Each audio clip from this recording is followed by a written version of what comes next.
He's created bots based on judges, appellate panels, and even himself. Welcome to The Lawyer Millionaire, helping law firm owners scale profitably, escape the daily grind, and turn their firms into wealth-building assets. What if your biggest competitive advantage wasn't another hire, but the smart use of AI? As legal tech accelerates, law firm owners who embrace AI are gaining massive efficiency, clarity, and edge. Meanwhile, those resisting may soon be left behind. Today's guest is Jonathan Lomurro, a nationally recognized trial attorney and managing partner at Lomurro Law. He's a true legal innovator using AI to modernize litigation, grow his firm, and stay far ahead of the curve. We are on a mission to help lawyers and law firm owners maximize wealth and achieve financial independence. Welcome to The Lawyer Millionaire with Darren Wirtz from Wirtz Financial Services. All right, Jonathan, I am so excited to be here with you today. After we met at Legal Week, I really enjoyed your panel and all the great ideas that you had around AI and stuff like that. So great to have you here. Pleasure's all mine. It was nice meeting you as well. Looking in the audience and seeing a familiar face is always useful. Yeah, definitely. Well, let's jump right in.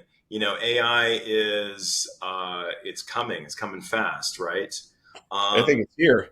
It's here, yeah, and it's expanding. What does it look like in 5 years? Do you think that law firms that don't get on AI now and start learning about it are going to be left behind? Without a doubt. The reason is if you don't understand the building blocks and how something is being transformed, it's going to be harder to catch up than to learn as it grows. People always talk about when the people pre-technology can never grasp it or always have a block on it. It's going to be the same thing with artificial intelligence and its usage appropriately and effectively.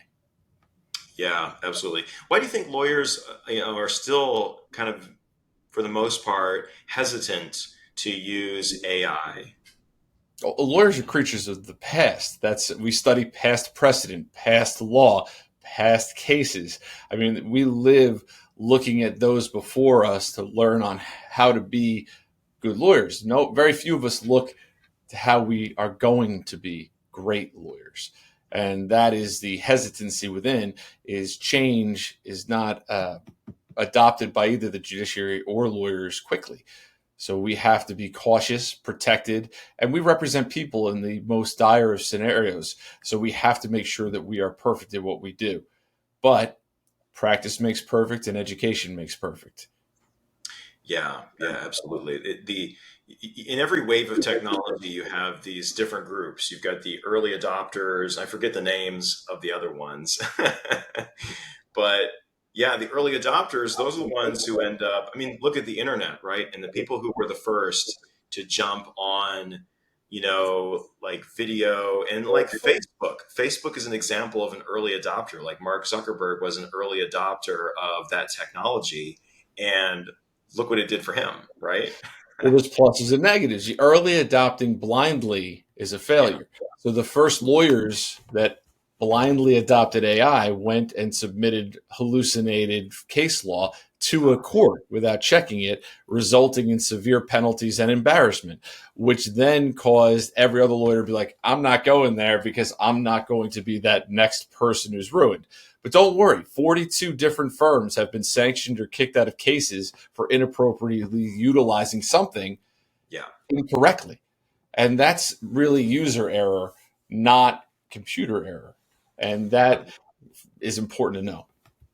Yeah, definitely. And you've got to figure out how to use it effectively. One of the things I was really fascinated by on your panel, you talked about how the judiciary is using AI. There's all this, the judiciary is concerned about how lawyers are using AI, but they're using it also. Tell us a little bit about that. Yeah, that was a little scary for me. But they have really jumped on, and I think it's because of just sheer volume and lack of judicial resources. So there's not enough judges, they're not paid enough, and there's not enough staff or training. So they can't get to the amount of cases that are before them or motion practice. So they're trying to find a way to quickly summarize the paperwork and do a better job at what they do without letting people sit for years on end waiting for a decision. So the judiciary in New Jersey has already built its own AI platform to utilize to look at different cases and different paperwork that you submit to create summaries and advanced results on the cases. Now, that's scary because what did they use as the background data sets? Who put that information in? Lawyers can't access it. So how do we test it and bug it out? One of the best things about being an early adopter is bugging out the systems before you use them to make sure that they are appropriately providing non-hallucinations and correct data sets. So, but they want it, and I understand the necessity in doing it to get a quicker breakdown of what people's positions are. As a lawyer, that scares me to death because you're sitting here thinking you're writing persuasively and arguing your point in a manner utilizing every word specifically, and a summary created by a computer would negate out that persuasive technology and argument and make it a black letter position paper. Yeah, interesting. Did you hear about how Mark Cuban has his own AI now that's like thinks like him? So it's like you can ask Mark Cuban questions, you just ask his AI questions, and it can give you information as if you're talking to Mark Cuban. I'm not going to lie. I've created quite a few bots based on people such as judges, appellate panels, myself, to then start creating a back and forth that could expand my positioning, such as writing. I don't want the bot to write like a bot. I want it to write like me and my style and my design. So that's really next level thinking about AI, right? And rather than just using it like a search engine or like write this article for me, how can I use it as a strategic partner to help me in my actual work? I was thinking about this the other day, like ChatGPT could literally be my therapist. Like I could sit down and be like, hey, ChatGPT, here's what's going on today. Help me understand, why my partner is upset or, You're 100% correct. And they've already started building platforms like that to provide a safe haven for communication of things you might not feel comfortable talking to somebody else about. So there is that benefit, and using it as an assistant. I always tell everybody, look, AI can speed certain things up, but you can't rely on it to be the final product. It's easier to proofread than it is to generate.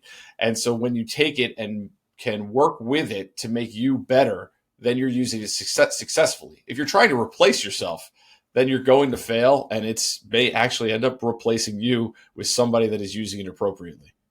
Yeah, maybe we're just training all of our robot replacements.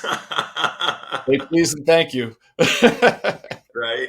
But no, I mean, you need to be using it every day. And now ChatGPT, you can literally just talk to it and it will talk to you. Because the more you do that, the more it learns about you and the more it can help you. And I saw a really interesting LinkedIn post. One of my connections, Elise Bowie, she put this out there as a post. She said, go to LinkedIn, go to ChatGPT and ask it, if you've been using it a lot, what are my biggest blind spots? That's clever. And I did it, and it was like spot on. And I'm like, oh my goodness, this is so good. This is like great information. So one of the first things when I started lecturing on AI back in 22 was telling people it's the perfect opportunity to take the blinders off, because you start to believe. I have a case for 5 years. I know that case upside and down, but I know it the way that I've seen it and believed in it. So challenge my position.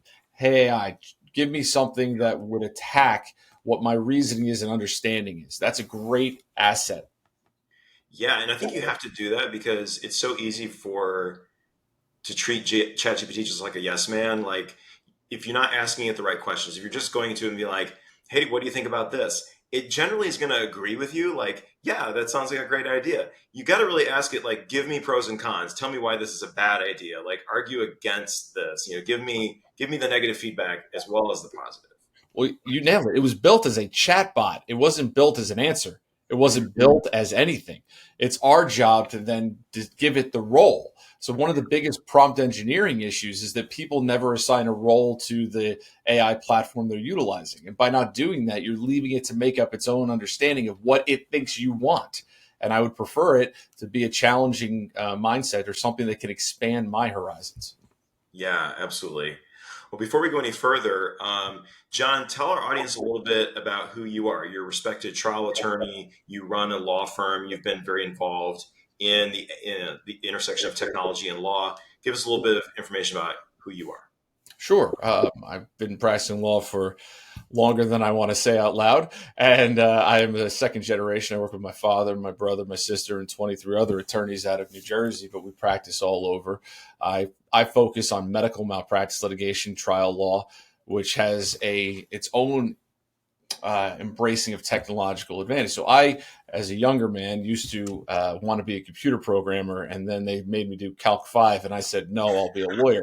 So that transition was a lot easier. But when I found out that all of the hospital systems are based on a SQL database structure where I could export information and find out what was manipulated and changed, I started to integrate that knowledge set and do my own inspections and skip over hiring experts and just become the person that knows these systems the best, which resulted in me starting to write books on technology and practice of law, technology and persuasion, technology and presentation, and has really just taken off. And since I started, similar to every other lawyer, thinking you have to mimic those that came before you, I was never really the lawyer I've become until I said, hold up, I'm going to be myself.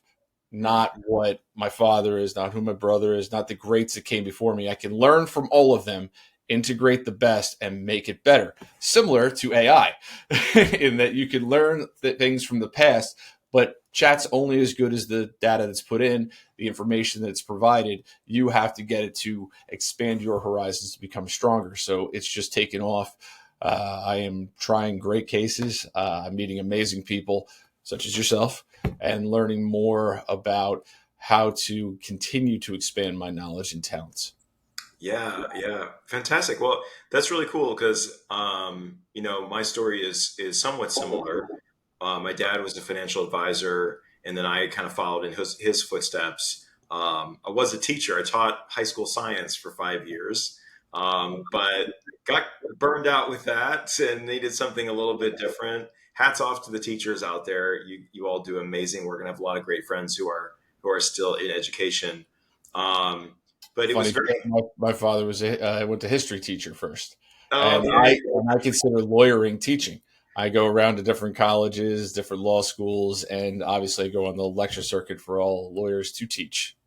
Yeah, there's a lot of similar skills between law and teaching and financial planning in professional services when you're working with people. Um, but when I came on, we didn't have a website. Like, so that was the starting point, right? It was, getting technology to that level. Um, I'm curious for you in your business, what was that transition like? Is your dad still working in the practice? How was it coming into a family business? I think I started when I was 8. So, I mean, Okay.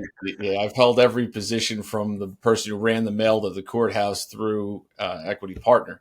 So, to do that transition, it's actually a great way to build a business because I know the ins and outs of every position. I've Yeah. answered the phones, I've done the accounting, and I built the first website back, let's say, 94, 95 for the firm. And then I worked on trying to integrate them into a paperless office, I want to say late 90s. I So they remember were when we did that. and so it's always been a battle, but I didn't realize I was trying to advance the practice. I was just having fun and trying to make the firm work better. Yeah. And that was pretty neat. And the opportunity for my father to allow me to expand into those roles, which was amazing on his mindset to start the firm as himself and build it the largest in our county. By sheer knowledge of understanding that others can provide opportunities that he may not be aware of on his own. So when I got into it, I just said, all right, let's keep going. Yeah, absolutely. And now, I mean, I can't imagine having a business without a website, right? In today's world, that's your mark of credibility. People go there to make sure you're real. It's not just a website, it's social media, it's Yeah, online, it's podcasts, it's books, it's publications, it's everything. You have to exist and be proud of who you are and what you do. 100%. What's kind of the size of the firm at this point? We have right now, about 20 lawyers and 50 plus employees total. Okay. Has that grown much over? Has it been pretty steady in terms of size, or has it grown rapidly? Yes, so we actually had gotten up to 50 lawyers and made a strategic decision to split the firm in two. They're actually the building over. And because of practice areas, to hone in on what we were the best at versus what they're the best at, which because we were doing everything, you couldn't grow effectively. If you try to be a jack of all trades, you're going to fail at it miserably. So you have to then hone in. So we represent people as they represent corporations. To try to get those together, it was playing two sides of the coin and not that good. So we have progressed again. We were down, we lowered to 12, we're back up to 20, and we just merged. Actually, we merged last week. We brought in another firm. So I guess we're 23. So I did. That was as of a couple of days ago. Yeah. That's incredible. Yeah. Well, okay, you hear that, folks, right? The importance of knowing your target market and really honing in on it. Has that made a big difference for you? Tremendous. One, we're happier, less internal strife, difficulties, because we have, when you do both sides, you have hourly versus contingency. You have jealous who has a credit line of X. You have to wonder who's getting more money in, more funding, who's getting marketing, who's getting publicity. A lot of personalities you have to manage, especially in a law firm. So you have to try to keep everybody happy, and people that were best friends could become resentful of each other, even though it wasn't personality changes. It was just self-observation. So we had to really hone in. And by doing that, we've actually become closer again with those that aren't together.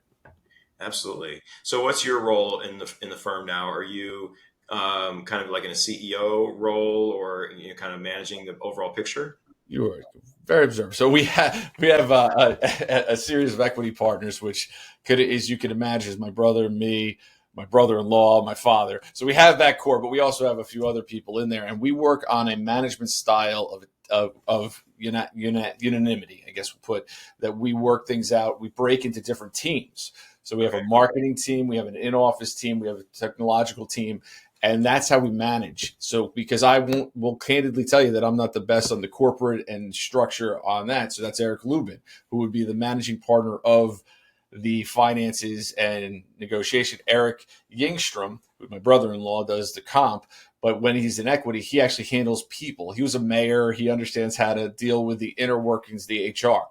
So where you would have a singular person in most firms that will dictate all decision making, we have a singular person that will dictate the idea and present it to the core five. We then meet and we determine what happens. We have obviously superseding for emergent applications to get anyone in, and it works fine that way. But by having that kind of integrated approach and respect amongst everyone, I think it's made a much happier way to work, other than my father, who was just managing partner of that 50 person firm and kind of just did whatever he wanted. He knew it was better to get multiple minds. Yeah, absolutely. I love that. What's the long-term vision for your firm? Wow, that's always a secret. No, it's we actually like bringing in people that will have the same mindset and idea. Excellence first. Great work will bring great clientele and great success. And that has been a model that we've really stuck to. So we make sure we vet anyone that wants to join or come with us, but we want to continue to grow to provide the best services possible for everybody that we meet. Yeah, absolutely. As you grow, I've seen other law practices bring on non-legal professionals to help out with the administration, like a CFO or. That would be my sister. No, we have a whole management team and administrative team. We have a billing team. So that is, I would say, the primary success of our firm is by not having the lawyers do things they're not supposed to be doing. Yes. Yeah. Fantastic. Well, that's really cool. I love it. Thanks for giving us a little sneak peek there. Let's go back to AI real quick and let's talk about some of your favorite tools. What are some of your favorite tools you're using right now? I know you have a few that you really like. Yeah. I'll tell you my favorite one because it's so easy. It's on my phone always and forever. Is Plaud, Yeah. Plaud. I mean, it's just a tremendous asset to be able to get your recordings, speak, and have a transcription almost instantaneously, and to travel and break down those items. And it's HIPAA compliant now, which is huge. The other one I use is Anytime AI. That is a big product that allows you to securely look at all your case files without page limitation. Because many of the AI services are limited to a buck 75, 300, depending, and this could go 10,000 pages deep and more. And I think it was yesterday, OpenAI just opened up its 4.1 for the API usage, which will allow greater number of pages and information to be put into its project files to review. I don't want to mislead you and say I don't use OpenAI's ChatGPT quite frequently. I do, especially for making a action figure version of me and my family. But the different products can all be integrated in different platforms. So ChatGPT writes extremely well. It is well versed on that's basically looking at the human usage of language. It does a very good job. Whereas when you get to research, even though it has its advanced research tool, it's tremendous and searches the web, it's not as straightforward and trustworthy as, say, a smaller AI program. So the reason I say Anytime is that it is a RAG, retrieval augmented generation system, that when it gives you your answer, it gives an immediate link back to verify the information. I use Neos is my case management system. That's kind of what tracks everything that happens within our office. It has a AI summary tool, so you can use that for depositions, generation of your first version of your ROGs and different productions. Really makes my staff happy. So that's a staff heavy AI versus the things that I use on my daily basis, which are the other ones. I probably would toss in. Well, but I got to tell you, the video creation of Sora in chat is superb. Also, if you don't like the way that chat works, Claude is fine. Google has its versions, and you could kind of play it out. Poe, which is an aggregator, POE, provides all the AI in one page, so you can test different AI large language models. Always need to kind of throw things through that to get some different ideas on how to integrate a word choice. Because really, I kind of use it like a thesaurus or a dictionary to say, how do I become better and how do I make my brief really sing? And to do that would be the getting 20, 30 people to look at it. And by people, I mean millions of people built into an AI platform or a large language model and tell me the best way to communicate. Because sometimes we have the curse of knowledge. We know too much and don't realize that others don't. And so this gives you a chance to kind of bring yourself back to reality. Yeah, awesome. Well, we'll try to find all of those and get those in the show notes for sure. Very cool. Have you seen major improvements in terms of your efficiency and firm profitability in adopting AI? 100%. Yeah. Okay.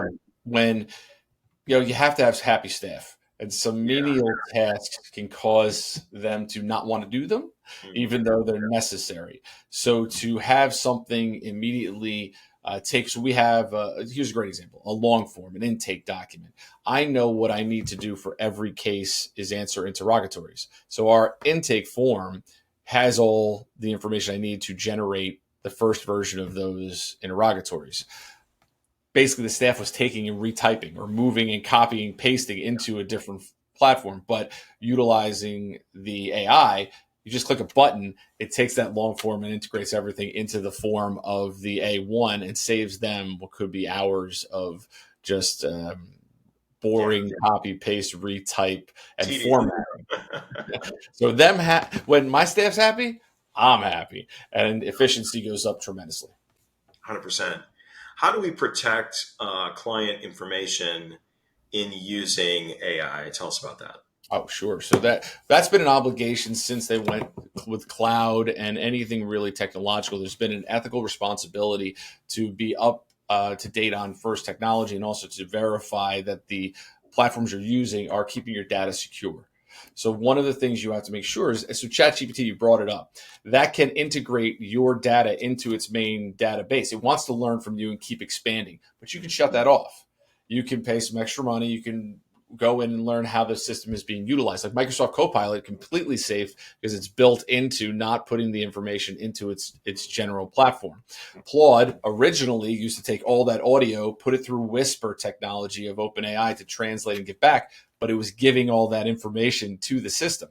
If you don't know what you're doing, you could be disclosing all of their client information. So you have an obligation, in my personal opinion, to read through, understand what technology they're using, and verify that there's enough security features that your information of your client does not disseminate into the public sphere.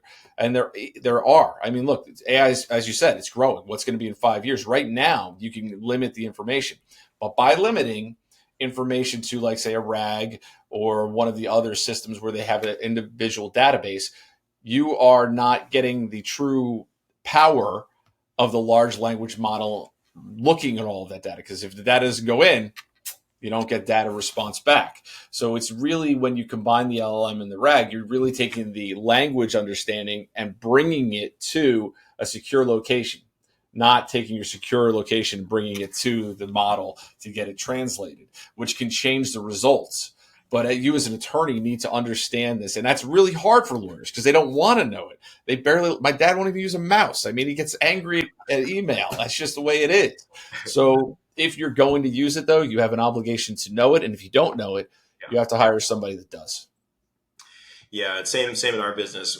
Any technology piece we use, it's part of our compliance check. We have to, there's certain things we have to check. We've got to make sure it meets certain criteria for confidentiality and privacy and all of that good stuff.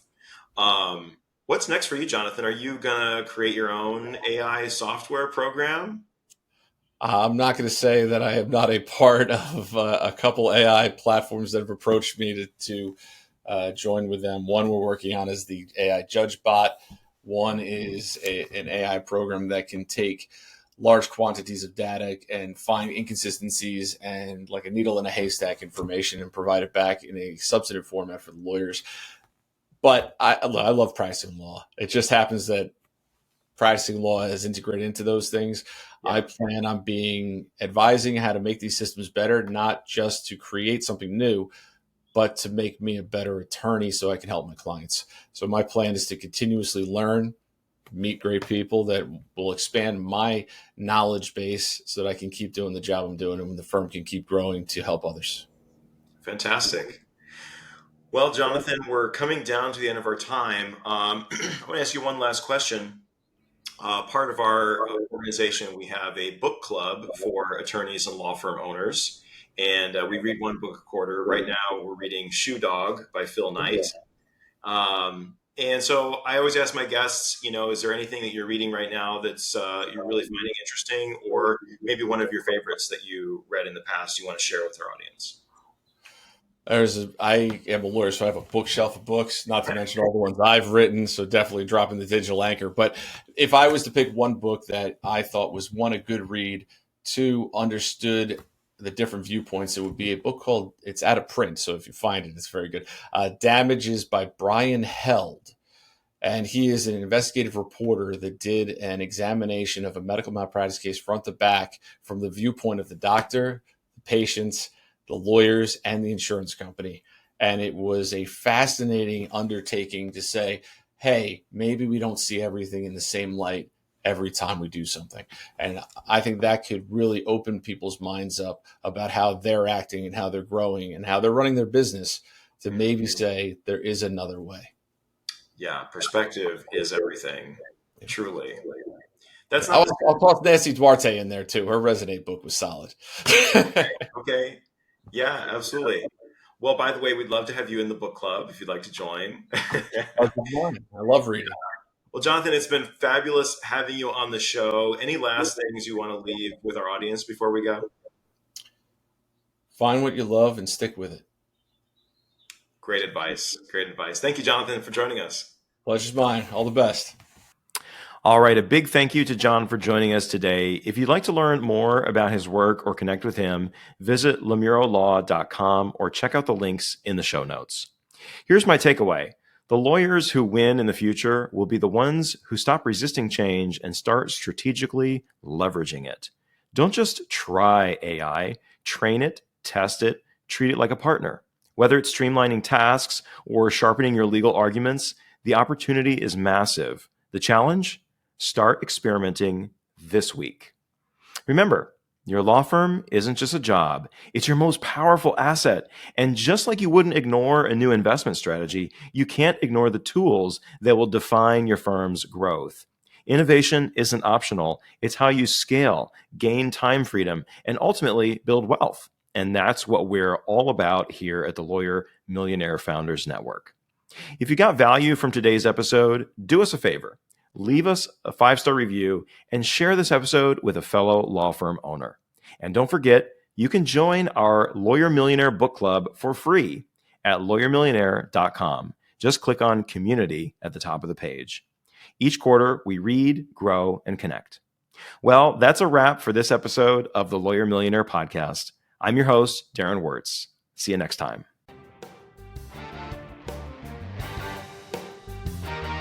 Thank you for listening to The Lawyer Millionaire. Click the follow button below to be notified when new episodes become available. This content has been made available for informational and educational purposes only. This content is not intended to represent investing or tax advice. Always seek the advice of a qualified investment or tax advisor with any questions you may have regarding your own financial circumstances.